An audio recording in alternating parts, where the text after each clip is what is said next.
Halo saudara, apa kabar Anda hari ini? Semoga dalam keadaan baik. Saudara, pembangunan sebuah daerah tidak hanya bertumpu pada infrastruktur fisik saja, namun juga memerlukan fondasi yang kuat di bidang pendidikan dan juga pengelolaan sumber daya keuangan daerah. Nah, disinilah peran strategis antara pemerintah daerah dan legislatif amat sangat dibutuhkan supaya terus bisa menyusun dan juga mengawal segala kebijakan yang tentunya berdampak pada peningkatan kualitas hidup masyarakat. Lantas seperti apa peran Dewan Perwakilan Rakyat Daerah dalam optimalisasi pendidikan dan juga pendapatan daerah untuk pembangunan utamanya di Kota Bekasi? Kita akan bahas selengkapnya selama 30 menit ke depan bersama saya Egit Hapsari hanya di Zona Inspirasi.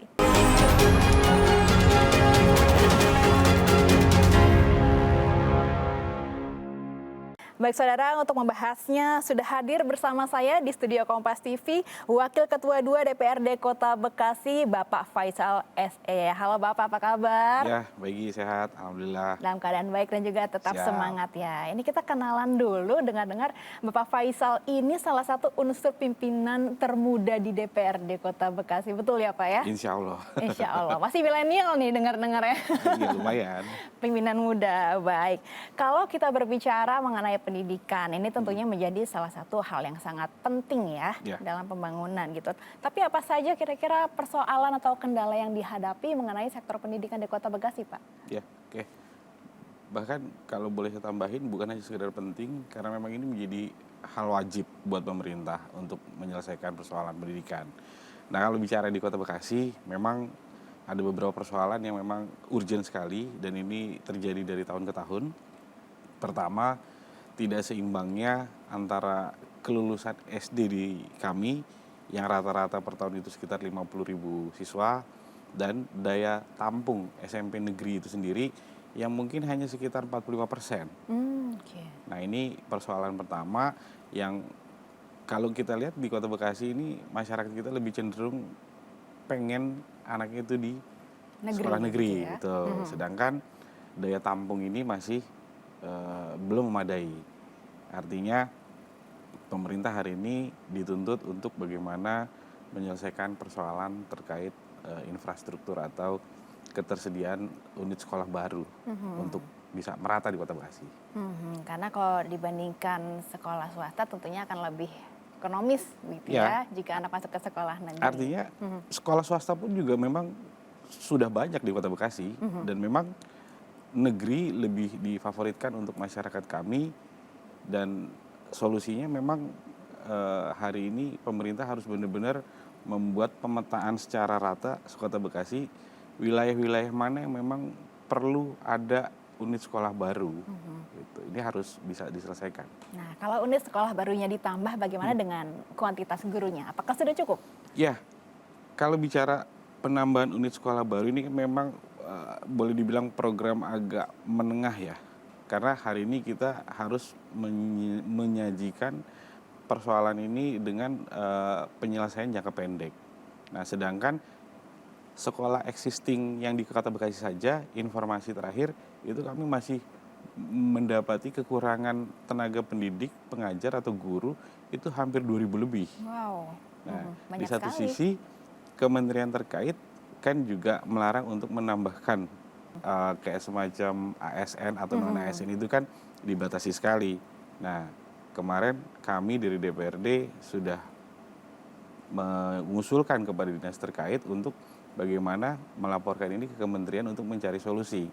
Nah, memang informasi terakhir dinas pendidikan sendiri itu berupaya untuk mencari solusi lain seperti mencari volunteer, bekerja sama dengan beberapa perguruan tinggi untuk bagaimana mengatasi kekurangan guru yang ada di Kota Bekasi. Oh, oke. Jadi nantinya akan merekrut mahasiswa-mahasiswa dari beberapa perguruan tinggi untuk mengajar seperti itu ya? Kira-kira begitu. Nah, sifatnya ini voluntary berarti ya Pak? Ya, karena memang kan kita juga mendesak. Artinya saya rasa volunteer itu kan umum dilakukan untuk hal-hal yang terdesak. Walaupun mungkin ekspektasi mereka setelah menjadi volunteer, mereka berharap ada kepastian seperti diangkat atau di-outsourcingkan atau sebagainya, yaitu nanti memang jadi tugas pemerintah untuk menyelesaikan persoalan ini.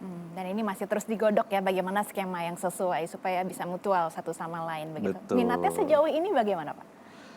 Informasi yang beredar memang sangat banyak, cuma memang seperti yang tadi saya katakan, ekspektasi mereka pun untuk menjadi volunteer ini, itu tadi berharap dalam waktu tertentu mereka bisa dapat menjadikan itu sebagai pekerjaan tetap mereka.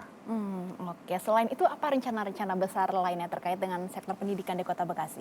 Iya, jadi kami ini kan sebenarnya Kota Bekasi boleh dibilang di satu sisi kami sebagai penyangga ibu kota, di sisi lain di Jawa Barat kami adalah pintu masuk Jawa Barat gitu kan. Rasanya menjadi sebuah kebanggaan dan keharusan di Kota Bekasi ini harusnya sudah ada universitas negeri. Dan ini memang menjadi catatan penting bagi pemerintah hari ini untuk bagaimana mewujudkan ini melalui dinas terkait dan juga berkolaborasi dengan teman-teman di DPR. Baik, kalau kita berbicara sektor pendidikan ini kompleks sekali sebetulnya ya Pak ya. Namun Betul. kalau kita berbicara tantangan yang dihadapi generasi sekarang ini di era digitalisasi, selain kognitifnya penting juga ya Pak untuk menerapkan pendidikan akhlak. Nah, bagaimana supaya pendidikan akhlak ini bisa sinergis dengan kurikulum sekolah? Oke. Saya setuju sama gebrakan yang dilakukan oleh gubernur kami di Jawa Barat, bagaimana anak-anak itu dipastikan harus mendapatkan pendidikan yang baik, yang maksimal, bahkan boleh dibilang tidak boleh lagi ada anak-anak yang tidak bersekolah. Bahkan beberapa kasus anak-anak yang agak susah diatur pun sudah ada mekanisme yang akan dijalankan oleh gubernur. Artinya memang kita tidak boleh lagi meninggalkan persoalan di dunia pendidikan dan benar-benar harus fokus konsentrasi, terlebih itu tadi pendidikan ini adalah kewajiban pemerintah yang utama untuk bagaimana bisa selesai persoalannya. Artinya nanti akan ada mata pelajaran tertentu di sekolah supaya pendidikan akhlak ini juga terpenuhi? Saya rasa lebih ke arah kearifan lokal ya. Karena di Bekasi juga kan kita banyak juga pesantren, banyak juga pendopo-pendopo untuk tahfiz Quran dan lain sebagainya. Jadi ke arah pembangunan jiwa yang ihsan itu harusnya bisa menjadi standarisasi lah pendidikan di Kota Bekasi. Dan ini memang menjadi salah satu moto dan juga slogan dari pemerintah Kota Bekasi ya, dengan ihsan yang artinya menciptakan masyarakat Kota Bekasi yang berakhlak mulia begitu ya Pak ya. Betul. Untuk selanjutnya selain pendidikan akhlak, apalagi gebrakan-gebrakan yang bisa disimak oleh masyarakat Kota Bekasi ke depannya Pak? Ya, jadi memang masalah paling utama itu sendiri sebenarnya memang kesenjangan yang di awal tadi saya katakan, betapa besarnya kelulusan SD di Kota Bekasi ini yang tidak berbanding dengan kuota SMP negeri yang ada di Kota Bekasi. Dan ini memang boleh dibilang udah persoalan menahun ya. Jadi kalau memang ini menjadi wajib belajar 9 atau 12 tahun yang dicanangkan oleh pemerintah, ya ini nggak boleh penyelesaiannya secara sederhana, benar-benar harus menyelesaikan ini sampai ke akar-akarnya. Jadi kemarin selain volunteer juga, kami berharap kalau memang satu sekolah itu, kepala sekolah memang sanggup menggelar 10 atau 12 rumbel atau ruang belajar, ini kan tentu juga menambah kepesertaan, menyerap anggota didik yang lebih banyak lagi. Ya boleh dibilang ini kan solusi sementara ya, sampai pemerintah benar-benar menyediakan infrastruktur bangunan sekolah itu secara merata di Kota Bekasi. Jadi tentunya perjalanannya masih panjang ya Pak ya? Ya, mumpung juga kan hari ini pemerintahan yang baru, waktunya juga masih panjang, ya kami berharap pemerintah benar-benar serius untuk menangani persoalan pendidikan di Kota Bekasi. Oke, wah menarik sekali kalau kita berbincang mengenai sektor pendidikan utamanya di Kota Bekasi apa. Namun kita akan lanjutkan dengan topik selanjutnya, tetap bersama kami di Zona Inspirasi.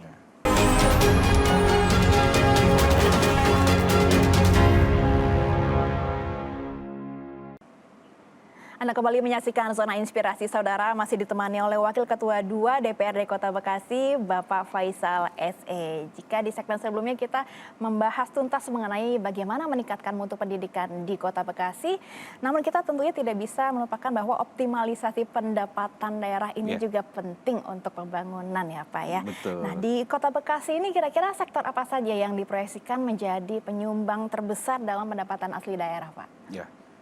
Kami di Kota Bekasi memang lebih dikenal oleh kota perdagangan dan jasa. Artinya sektor pajak itu menjadi primadona di Kota Bekasi. Dan memang hari ini melalui DPRD khususnya Komisi 3, bahkan Ketua Komisi sendiri sudah bagaimana mencari cara untuk menaikkan PAD tersebut di bidang perpajakan. Dan memang kalau kita berkaca kepada DKI Jakarta misalnya, mereka itu kan semua sudah tersistem secara online. Artinya mereka benar-benar mulai dari parkir mereka sudah online, dan memang pajak restoran semua serba online, dan itu mencegah potensi kebocoran sebenarnya. Itu mungkin yang akan kita lakukan di Kota Bekasi juga, membuat sistem secara online. Jadi dia membuat sistem secara online supaya akuntabel, transparan, dan tidak ada lagi Kebocoran. mungkin wajib pajak yang mangkir-mangkir dan jadi Betul, bocor begitu ya betul, pajaknya ya. iya. Baik, bagaimana dengan skema bagi hasil atau dana bagi hasil mengenai pajak kendaraan bermotor? Ya. Pendapat Bapak sendiri seperti apa? Menarik karena tadi jumlah di Kota Bekasi ini penduduknya hampir 3 juta, itu pajak kendaraan bermotor kami kalau tidak salah hampir menyentuh 1 triliun. Wow. Dan itu memang posnya di provinsi, dan seperti yang kita tahu sama-sama Pak Gubernur juga sudah berencana untuk mengembalikan sebagian besar kepada daerah terkait dalam bentuk infrastruktur jalan. Artinya mungkin hari ini Kota Bekasi dalam konteks infrastruktur jalan akan dapat sangat banyak bantuan dari Gubernur, tentunya dari hasil pajak kendaraan bermotor tadi. Jadi dari pemerintah Kota Bekasi dan DPRD Kota Bekasi sangat amat menyambut baik ya, Ya, dana bagi hasil ini yang ya. memang lebih tinggi untuk daerahnya. Gitu. Oke, nah tadi seperti Pak Faisal katakan begitu ya, Bekasi ini sebenarnya penyangga ibu kota, namun di Jawa Barat sendiri menjadi pintu gerbang. Masuk, betul. Tapi sebetulnya di Kota Bekasi ini potensi apa yang menjadi unggulan sendiri Pak? Ya, jadi memang hari ini hampir semua sektor bisa kita optimalkan. Contoh kemarin juga retribusi sampah pun ini menjadi topik pembicaraan karena banyaknya jumlah penduduk kita. Ada juga banyak hotel, ada juga banyak apartemen, perkantoran, dan itu kan potensi yang sebenarnya kalau dilakukan secara online ini akan kita mendapatkan angka yang real. Gitu. Jadi lagi-lagi memang ini harus segera dilakukan di Kota Bekasi untuk mengonlinekan segala sesuatu yang sifatnya berhubungan dengan pajak pendapatan. Dan memang secara lokasi ini sudah menjadi keunggulan tersendiri ya, karena dekat dengan Kota Jakarta. Ya, dan Kota Bekasi kan memang sudah metropolis hari ini. Sudah metropolis ya Pak ya. Bagaimana dengan permasalahan kota metropolis pada umumnya seperti banjir, macet, dan segala macam? Ya, memang kemacetan dan kebanjiran ini juga menjadi persoalan yang menjadi prioritas utama, dan alhamdulillah lagi-lagi Gubernur kita fokus sekali terhadap baik itu saluran kali yang memang terganggu, sampah yang menumpuk, dan memang garis padan kali yang harus steril, dan bagian-bagian itu ada di Bekasi. Jadi kami menunggu itu juga memang ditertibkan di Kota Bekasi, ya guna itu tadi, paling tidak mengurangi dampak banjir gitu kan. Kalau memang sampah dan lain-lain itu bisa bersih juga, secara keindahan kota juga itu bisa berubah gitu kan. Dan memang kita butuh yang namanya peta utama grand design di Kota Bekasi, baik itu jalanan terintegrasi se-Kota Bekasi, baik itu trotoar yang terintegrasi se-Kota Bekasi, dan juga saluran terintegrasi se-Kota Bekasi. Informasinya memang kurang lengkap pendataan itu di kami. Dan kalau bisa itu lagi-lagi di-online kan. Transparansi. Artinya semua masyarakat bisa tahu apakah Bekasi ini sudah 100% jalan itu terintegrasi, apakah hak pejalan kaki juga sudah digambar secara blueprint yang baik oleh pemerintah Kota Bekasi dan sudah terjadi 100%, itu juga menjadi tuntutan kami di DPR terhadap pemerintah hari ini.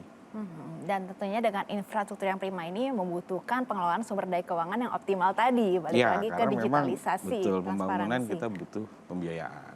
Dan butuh pajak yang taat dibayarkan oleh masyarakat Kota Bekasi ya. Jadi Betul. dihimbau juga kepada warga Kota Bekasi supaya tetap taat pajak ya, Iya, karena akan betul. kembali lagi kepada masyarakat supaya macetnya tuntas juga, banjirnya juga berkurang Ya, begitu ya, karena Pak. kalau jalan itu sudah terintegrasi di Kota Bekasi, saya rasa titik-titik macet itu bisa kita urai. Karena kita sudah mapping itu secara baik, secara benar, dan sudah bisa terlihat titik macetnya di mana, penyelesaiannya apa, apakah ada jalan baru yang harus kita buat. Nah ini kita butuh pemerintah benar-benar serius untuk membuat grand design di Kota Bekasi benar-benar yang baik lah. Baik, dan ini juga mungkin menjadi salah satu permasalahan yang menjadi fokus utama Pak Faisal ya, karena kemarin sempat ingin maju juga menjadi kandidat kepala daerah begitu ya.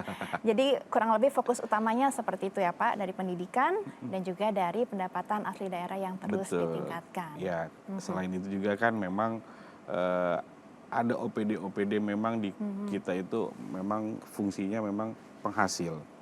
Nah ini kan lagi-lagi teman-teman di DPRD yang tadi saya katakan di Komisi 3 yang dipimpin sama Ketua Komisi 3 ini benar-benar akan memfokuskan bagaimana capaian kenaikan PAD dari tahun ke tahun.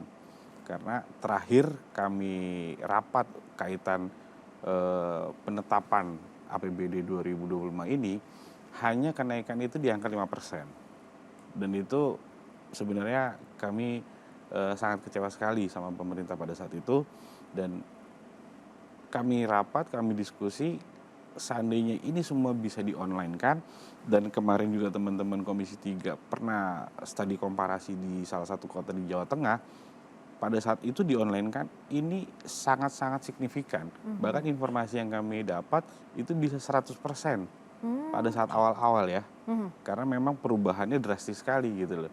Nah ini kan perlu sangat dicontoh dan sifatnya harus segera, atau paling tidak hari ini kita lagi membahas bagaimana perencanaan pembangunan 2026 ini harus dimasukkan program-program yang tadi saya sebutkan. Menjadi sebuah kesatuan grand design untuk Kota Bekasi ke Betul, depannya sebagai bagaimana kota membangun, metropolis. bagaimana menghasilkan pendapatan, bagaimana menyelesaikan semua persoalan di Kota Bekasi, ini harus menjadi satu rangkaian yang tidak terputus di Kota Bekasi. Menjadi sebuah grand design yang tentunya membutuhkan perjalanan yang panjang dan sinergi antara pemerintah daerah dan legislatif dan juga masyarakatnya ya. Baik, semakin menarik perbincangan kita, namun kita harus jeda terlebih dahulu ya Pak Faisal ya. Tetaplah bersama kami di Zona Inspirasi.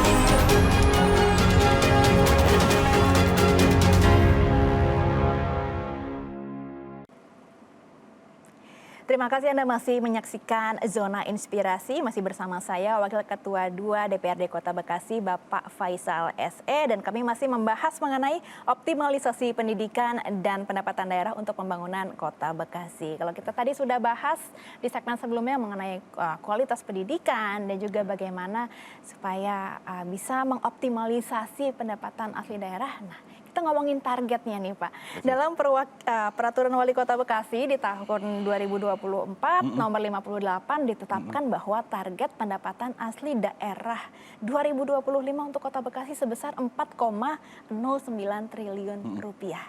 Pendapat Bapak bagaimana? Apakah realistis? Ya, kalau bicara realistis sangat. Karena yang tadi saya sempat jelaskan, kenaikan itu hanya sebenarnya 5% dari tahun sebelumnya. Bahkan di situ ada unsur kekecewaan dari kami yang kami berharap mungkin bisa 10 atau 15%. Tapi ya nggak apa-apa. Toh dari kejadian itu kami akhirnya membuat keputusan yang cukup baik bahwa memang untuk tahun selanjutnya kami harus bagaimana sektor pajak ini dilakukan secara online. Dan kami harus benar-benar serius menangani itu ya agar pertumbuhan PAD di Kota Bekasi ini akan signifikan di tahun-tahun selanjutnya. Luar biasa, ini dikasih target 4,09 triliun, bukan hanya optimis tapi malah kok bisa nambah lagi ya targetnya ya gitu. Harus. Kurang lebih 10% tadi. Apa yang membuat Pak Faisal begitu optimistis tentang target realisasi PAD di Kota Bekasi?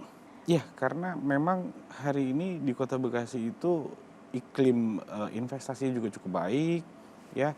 Kepala daerah baik itu wali kota dan wakil wali kota juga membuka secara luas bagaimana investor bisa ada di Kota Bekasi, dan memang dengan penduduk yang banyak tentu juga ini menjadi pasar yang menarik di Kota Bekasi.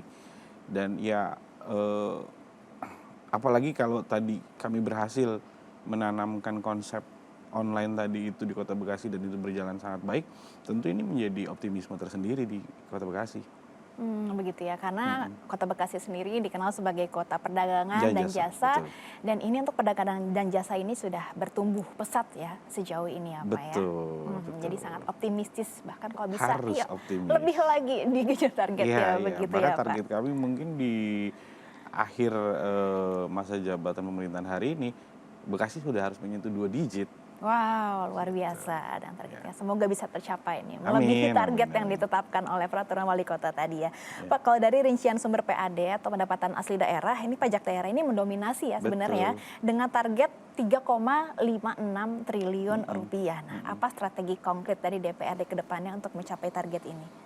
Ya, kami akan melakukan evaluasi secara bertahap dengan dinas penghasilan tadi saya sebutkan. Dan tentu ini 50 anggota dewan sudah dibagi secara rata sebagai tupoksi mulai dari komisi 1, 2, 3, dan 4. Dan ini kami lakukan bukan hanya per triwulan, mungkin hanya per bulan juga kami evaluasi ini bagaimana target-target capaian mereka harus sesuai dengan apa yang kita sudah canangkan.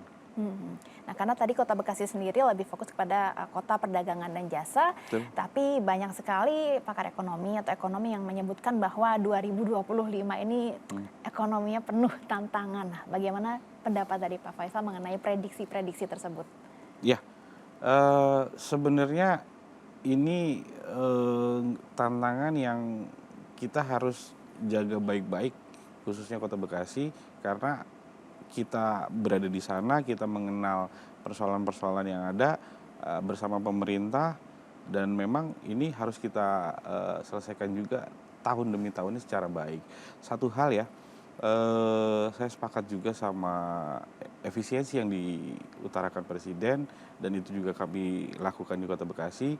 Bahkan yang belum pernah terjadi sama sekali, di mana Pak Gubernur kita mengatakan harusnya kepala daerah membedah renja atau rencana kerja tiap-tiap OPD masing-masing. Di situ baru kepala daerah bisa menyimpulkan mana alokasi-alokasi yang tidak efisien yang harus dicoret, mana yang outputnya memang buat masyarakat yang harus dipertahankan kalau bisa ditambahkan anggarannya, dan itu tidak ada solusi lain. Kepala daerah harus membedah renja anggaran per dinas, setiap dinas yang ada di Kota Bekasi. Oke, tapi untuk mendongkrak perekonomian masyarakat di Kota Bekasi, apakah ada stimulus-stimulus yang mungkin sudah direncanakan? Ya, informasi yang saya dapat, kepala daerah sedang berencana untuk membuat sebuah badan yang memang untuk menstabilkan kebutuhan pokok di Kota Bekasi. Ya, kita lihat saja, mudah-mudahan memang ini menjadi solusi yang baik. Karena lagi-lagi kita sebagai Kota Bekasi yang pendapatannya cukup tinggi, harusnya bisa juga mensejahterakan masyarakatnya. Itu yang terpenting ya Bapak ya. Nah Pak, terakhir mungkin bagaimana komitmen dari DPRD Kota Bekasi ini supaya terus bisa mengawal ke depannya mengenai peningkatan kualitas hidup masyarakat di Kota Bekasi dan juga optimalisasi pendapatan daerah di tahun-tahun berikutnya, dan apa harapan dari Bapak Faisal sebagai Wakil Ketua 2 DPRD? Secara fungsi memang 50 anggota dewan yang ada di Kota Bekasi dibagi dengan tupoksinya masing-masing. Tentu harapannya seperti yang tadi Mbak Igi katakan, bagaimana bisa memonitor di satu sisi masyarakat terkait kebutuhan dan persoalan-persoalannya, dan kemudian bisa menjembatani ke dinas terkait yang memang bisa menyelesaikan persoalan itu.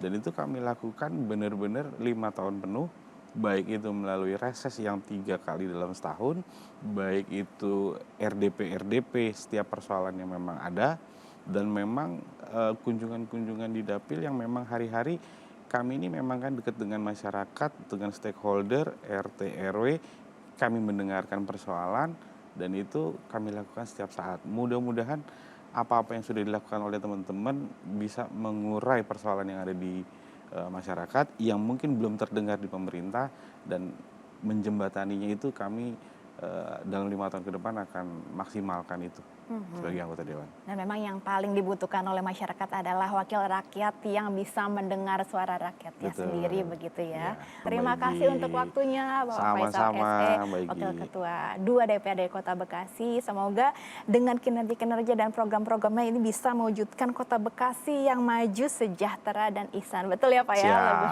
motonya seperti itu. Amin. Baik, terima kasih saudara untuk kebersamaan Anda. Saya Git Hapsari pamit undur diri. Terima kasih dan sampai jumpa.